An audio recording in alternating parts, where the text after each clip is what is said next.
Santé toujours, la journée internationale du sida a été célébrée le 1er décembre dernier. Le personnel de la Société Cara a été sensibilisé sur la maladie à travers des causeries, débats. Nestor Mouzou. Pour le combat contre le sida, la société ne compte pas baisser la garde. Pour marquer la célébration de la 26e journée mondiale de lutte contre la maladie, la compagnie d'énergie électrique du Togo a entrepris, une fois encore, d'attirer l'attention de son personnel sur les dangers liés au sida. Sur le site de cette compagnie à Kara, une séance de sensibilisation a été menée à travers une causerie débat. Nous serons jugés par notre production et non par le nombre de cas de malades que nous avons. Donc il est indispensable dès à présent que le personnel soit sensibilisé pour que, à l'avenir ou aujourd'hui d'ailleurs, qu'on n'ait pas à parler de sida dans notre société. Le taux de prévalence du sida au Togo est de 3,4% sur une population de 6 100 000 habitants. Le nombre de personnes vivant avec le VIH est de 150 000. Ces indicateurs sont préoccupants. La société veut limiter les dégâts, voire parvenir à l'objectif zéro nouvelle infection. Tous les agents sont pourvus de préservatifs et nous avons une boîte où nous mettons, dans laquelle nous déposons les préservatifs pour que chacun, les agents qui sont obligés de rester et au service pendant des heures puissent avoir toujours un préservatif dans leur sac à outils, parce qu'on ne sait jamais à quel moment ça va prendre quelqu'un de voir une belle fille et de l'aborder. Nous saluons cette initiative de la direction générale de la compagnie d'énergie électrique du Togo qui a voulu vraiment assurer une vaste campagne de prévention pour son personnel. Et lorsqu'une société néglige cet aspect, elle se retrouve face à des impacts de la maladie. Effectivement, il y a plus d'absentéisme parce que les gens sont souvent malades. Il y a plus de charges aussi liées à la maladie, surtout lorsque cette société a une assurance maladie. Elle doit payer des majorations l'année suivante. À l'occasion de cette causerie débat, la société a offert une enveloppe de 500 000 francs CFA à l'AED, Association Espoir pour Demain, une organisation basée à Kara et qui prend en charge les personnes vivant avec le VIH-Sida. Je vous l'annonçais en début de journal, la ministre du Développement à la base de l'artisanat, de la jeunesse et de l'emploi des jeunes était en tournée à l'intérieur du pays. Victoire Dogbé a visité le marché en construction à Agonou, le centre médico-social d'Agbelové et les plateformes multifonctionnelles à Blita et à l'Esmono. La ministre Dogbé a également remis un lot de matériel au JIPATO, groupement interprofessionnel des artisans du Togo. Reportage Firmin Adjinare. La production artisanale a enregistré dans le passé un faible taux de croissance pour manque d'équipements modernes et efficaces. Et pour remédier à cela, un programme d'appui aux petites entreprises artisanales de l'UOMOA vient renforcer en termes d'équipement au groupement interprofessionnel des artisans du Togo, Chipato. C'est celui du Sokodé qui vient d'être réhabilité avec l'apport du gouvernement en recevant un lot de matériel composé de perceuses, de raboteuses, de décochisseuses, de bétonnières et autres. Ce qui va permettre aux artisans de la région centrale d'installer leur activité génératrice de revenus. La commission, avec l'aide de certains partenaires financiers, a mis en place ce projet pour soutenir le secteur de l'artisanat dans chacun des États membres. Et il appartenait à chaque pays de sélectionner les activités et les secteurs d'activité que la commission devait soutenir sous la forme de la mise à disposition de différents équipements. Ces efforts de réforme permettront au monde artisanal de renaître et de contribuer à la stratégie de croissance accélérée pour la promotion des artisans. La réception définitive des équipements que l'UOMOA nous a procurés. En tant que responsable de JIPATO, dans un premier temps, je tiens à remercier très sincèrement l'UOMOA qui, avec l'appui du chef de l'État, et qui a négocié personnellement ce projet en faveur des artisans que nous sommes, Sokoda a été une des villes qui a bénéficié. C'est vrai que ces 3 villes qui ont bénéficié de ce projet, Sokodé l'a bénéficié aussi. Nous tenons à lui remercier. La ministre du Développement à la base, Victoire Tomiga Dogbe, se réjouit des efforts consentis par l'État pour développer les activités des communautés. La valorisation des ressources locales permettra non seulement au développement du secteur artisanal, mais aussi à sa contribution forte au produit intérieur brut. Deuxième étape d'activité et de sensibilisation à Soutoubois. La ministre Victoire Tomiga Dogbe a rencontré les responsables de 15 000 femmes formées en groupement pour échanger avec celles-ci sur la nécessité de renforcer leur activité en vue d'accroître leur production et obtenir des revenus considérables. Ceci grâce aux ressources financières des microfinances mises à leur disposition par l'État. Les femmes des villages d'Atientien, dans la préfecture de Blita et d'Oligo, dans l'Est Mono, ont eu à bénéficier depuis 2011 de la mise en place des plateformes multifonctionnelles, des plateformes qui produisent de l'énergie au profit des populations de ces localités dans la conservation et la transformation des produits agricoles. Nous avons démarré ce programme avec 50 plateformes multifonctionnelles et sur les 50 aujourd'hui, je peux dire que près de 75% marchent. Ce qu'il faut, c'est que c'est un programme qui a besoin d'être porté par un ou des groupements de femmes ou des groupements mixtes. Parce que la plateforme, c'est comme une entreprise qu'il faut gérer. Et donc aujourd'hui, c'est avec satisfaction que nous avons noté que certaines plateformes sont bien gérées et arrivent à dégager des bénéfices. Nous avons eu à visiter la plateforme d'Atientien, à peu près à 117 km de Blita. Alors, cette plateforme d'Atientien est portée par le groupement Espoir, un groupement très dynamique de 24 femmes et qui s'adonne à des activités agricoles, la production du maïs, du soja, du haricot, des bananes également. Le projet de construction et de réhabilitation des marchés intervient dans le programme de soutien aux micro-projets communautaires. Les travaux de construction du marché d'Agbonou, dans la préfecture de Logou, démarrés en juin dernier, sont presque à la phase finale. Une œuvre qui ouvre des opportunités commerciales aux femmes de la localité. Par rapport au marché d'Agbonou, nous avons constaté que les travaux ont bien avancé puisque ça fait 5 mois que nous avons initié ce projet. Nous sommes pratiquement à 75-80% des travaux et nous espérons que dans les 3 mois qui suivent, les travaux seront terminés. Le marché compte 10 hangars, 2 magasins de stockage, un bloc administratif, un bloc sanitaire, une boucherie, un bloc latrine ainsi que la réhabilitation de 4 anciens hangars. L'étape d'Agbelouvé a été la dernière de la tournée de la ministre Victoire Tomiga Dogbe où elle a visité le centre médico-social en construction. L'opérationnalisation du nouveau centre offrira des soins de qualité à la population d'Agbelouvé et de ses environs. La modernisation de la justice togolaise, les magistrats de la Cour suprême s'approprient les technologies de l'information et de la communication pour un traitement plus efficace des dossiers juridiques. Une formation initiée par le Centre de formation des professions de justice. Nous y reviendrons tout à l'heure. Bientôt, un document sur la loi contre les pires formes de traite des enfants au Togo. Le groupe des partenaires de protection de l'enfant, GPPE, était en réunion la semaine dernière avec tous les acteurs impliqués. Il était question de faire la synthèse de toutes les activités menées. Élisée Kodo, Christine Petit-Kialoudé. Selon le rapport de l'évaluation de 2012 de la statistique élaborée par la cellule de la Commission nationale de l'action et de la réinsertion sociale des enfants victimes de la traite, 717, soit 432 filles et 285 garçons sont privés de leurs droits et exposés à plusieurs formes de traite.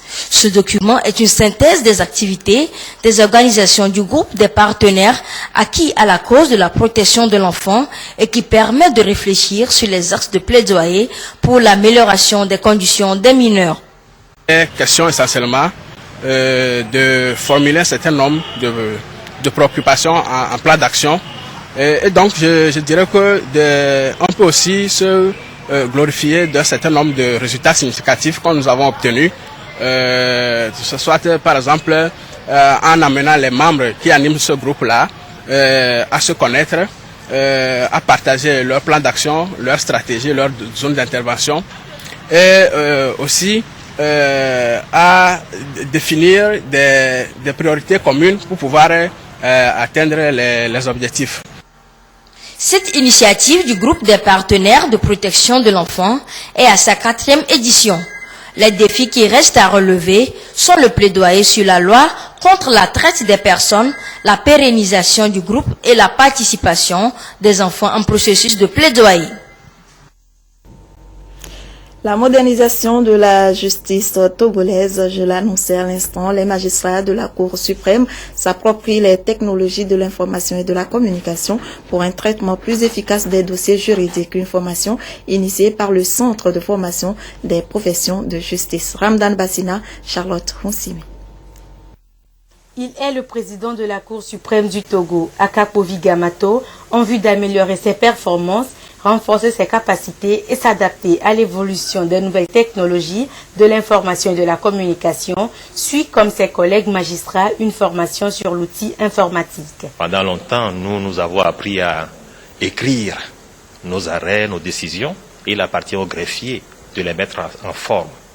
Alors avec cette formation, nous pourrons d'abord maîtriser l'outil informatique et ensuite permettre un système de réseau qui pourrait nous permettre d'être en lien avec les greffiers et cela va favoriser le règlement rapide des affaires. Cette formation de 5 jours s'inscrit dans le cadre de la mise en œuvre des objectifs du Centre de formation des professions de justice. La directrice du dit centre, qui représentait le garde des Sceaux, ministre de la Justice, a pour la circonstance félicité les participants pour leur disponibilité et a souhaité que la maîtrise de cet outil puisse contribuer à améliorer le travail de la justice en général et celui de la Cour suprême en particulier. Il a été constaté que sur les 23 magistrats que compte la Cour suprême, seulement 3 maîtrisent ce matériel-là, l'usage de ce matériel. C'est pour ça que le centre, le CFPJ, qui a pour mission de former les magistrats, a jugé bon de prévoir cette formation pour qu'ils puissent se familiariser à l'usage de l'outil informatique. L'informatique, la bureautique, l'Internet et la recherche juridique sur Internet sont les principaux modules de cette formation. Ils permettront aux magistrats non seulement de saisir et de traiter les dossiers avec célérité, mais aussi de stocker et d'avoir accès à toutes les informations relatives à leur profession, entre autres la législation, la doctrine et la jurisprudence. À l'étranger, le désarmement des milices en Centrafrique, c'est désormais l'objectif des troupes françaises déployées sur place. Cette phase de l'opération Sangaris débute donc aujourd'hui. 1600 soldats français sont désormais déployés dans le pays. Les violences de ces derniers jours ont fait près de 400 morts à Bangui. Un désarmement qui s'annonce délicat. Le ministre français des Affaires étrangères, Laurent Fabius, l'a reconnu. On l'écoute. Donc aller au contact et puis si ça n'est pas suffisamment efficace, eh bien la force sera employée. La difficulté, il faut bien le voir, c'est que pour une partie de ces milices, qu'on appelle l'ex-Seleka, on m'a dit que beaucoup d'entre eux ont enlevé leur treillis et se sont mis en civil. Donc il va falloir demander les armes. Et c'est difficile évidemment à reconnaître les individus.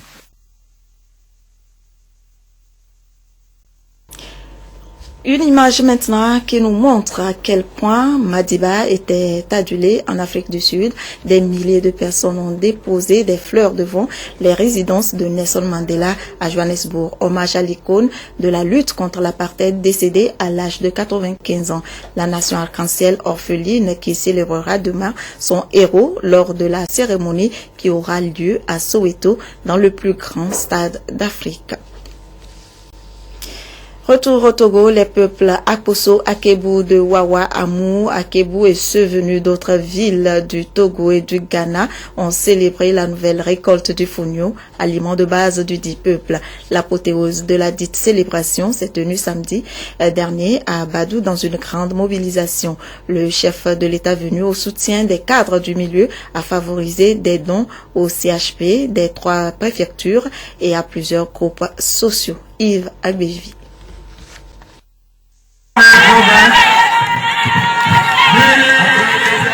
C'est une démonstration de la culture et du traitement du fonio. Une scène présentée à la foule Akposso Akebu du Togo et celle venue du Ghana à l'occasion de la 34e édition de la célébration de la fête Ovazu, dont l'apothéose s'est tenue ce 7 décembre 2013 à Badou, une édition placée sous le thème Santé et développement. Plusieurs autorités administratives et parlementaires ont pris part à cette célébration, au cours de laquelle le ministre de l'Urbanisme et de l'Habitat, Fiatou Sessenou, a salué l'engagement du chef de l'État et des cadres du milieu qui, à l'occasion, ont offert des matelas au CHP de Wawa, Amou et Akebu, de même que des enveloppes aux 3 meilleures réussites féminines au CEPD, BEPC et BAC 1 et à des groupements. Le chef de l'État a fait cet acte important cette année parce qu'il est reconnaissant à l'engagement des populations de Wawa, d'Akebu et d'Amou en sa politique de développement, qui en substance pense que notre lutte aujourd'hui c'est la lutte pour le développement. C'est ce qui nous a amené après discussion avec les préfets et les médecins et les chefs locaux qui ont exprimé leurs besoins. Nous avons pu faire ce que notre moyen nous permet. Après la dégustation des méfaits de la nouvelle récolte du fonio, le ministre Bissou Nabagou de l'équipement rural, représentant le chef de l'État, a félicité les populations Akposso Akebu pour la cohésion qu'a reflété cette célébration, une cohésion qui, souhaite-t-il, favoriserait le développement du milieu. La prise en compte de la diversité culturelle est un élément majeur dans le processus de développement de notre pays. En effet, la richesse culturelle doit favoriser la paix, la solidarité et la cohésion sociale. C'est dans cet esprit que nous voulons croire que la manifestation de ce jour autour du fonio conforte notre conviction que les populations Akposso et Akebu adhèrent pleinement à la politique de valorisation de nos us et coutumes prônée par le chef de l'État. Pour le président d'organisation de cette 34e édition, la mobilisation a été au rendez-vous tout le long du processus de cette célébration. Cette fête a vu, comme prévu, la participation des Akposso résidents au Ghana, des Akposso qui sont à Répé, dans le Yorto, et nos frères avec qui nous partageons le fonio, notamment les Lamba qui sont avec nous. Cette apothéose a été soutenue aussi bien par le folklore togolais que ghanéen. Les chefs traditionnels venus du Ghana ont financièrement soutenu cette célébration riche en couleurs.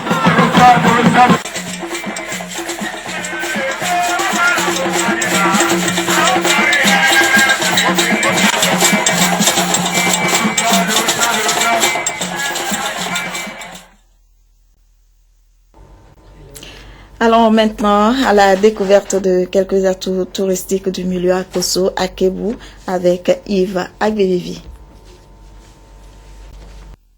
Elle est située à environ 90 km à l'ouest de la ville d'Atakpamé. La voie est jonchée de 2 élévations montagneuses dites des 7 km. Grenier, une des grandes productrices de la plupart des fruits du Togo, Badou est le chef-lieu de la préfecture de Wawa, qui, avec l'Amou et l'Akebu, constitue l'espace du peuple Akposso Akebu, riche d'atouts touristiques. De la beauté du site géographique au champ de café-cacao, en passant par la cascade d'Akloa et une diversité de langues, la zone Akposso Akebu est un espace qui n'échappe pas à l'appétit touristique, comme ici à Badou, où nous sommes actuellement. C'est un peuple qui vient de Nubie, c'est-à-dire l'Égypte. Ils ont transité par le lac Tchad, ils ont passé par le Niger, une partie par le Nigeria, afin d'arriver à Notchen, qui est dirigé par Agakoli. Après les événements de Notchen, ils sont dispersés. Et ils sont dispersés en plusieurs groupes. D'autres sont partis au Ghana, d'autres sont actuellement à Répé, et d'autres sont arrivés dans la préfecture actuelle d'Amou. Et ils ont comme activité, c'est plus le cacao, plus mélangé de café. Pour les autres peuples, c'est café, mélangé de le riz et Ce qui nous réunit ici, comme la fête de Ovazo, c'est le Fonio, qui est constitué un tabou pour le peuple Akposso, parce que s'ils ont fait la guerre avec les autres peuples, c'est avec le Fonio. Et ils ont pratiquement tout. Le climat est très clément, c'est-à-dire c'est propice pour toutes les cultures. Ils ont des bois, ils ont des terres fertiles. Nous avons eu la chance de visiter une des merveilles du milieu, la cascade. Située dans la localité d'Akloa, l'accès au site à travers la forêt et la traversée des rivières est une autre découverte touristique, environ 40 minutes de marche, et l'on débouche enfin sur l'œuvre divine de l'eau qui jaillit de la montagne, un spectacle que l'on ne découvre qu'ici, à Badou, précisément à Akloa.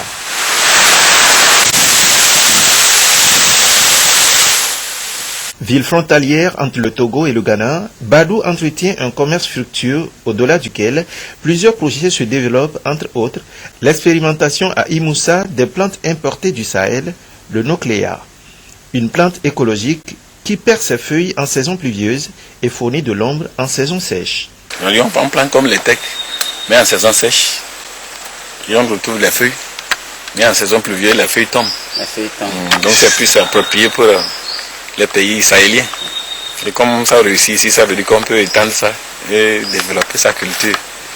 Donc à dehors des tecs, Iroko, tout ça là, il y a d'autres variétés encore qu'on a essayé d'introduire. L'élevage y est florissant et la production de cure-dents aussi. Mais les producteurs affirment pouvoir mieux faire si les infrastructures répondaient également mieux. Bonne nouvelle, selon les autorités, une signature d'accord de prêt vient d'être faite pour la construction de cette voie. Un soulagement pour ces populations Akposso, Akebou, et c'est ici, dans cette ville de Badou, que le peuple Akposso Akebou s'est réuni pour la 34e édition de sa fête Ovazo.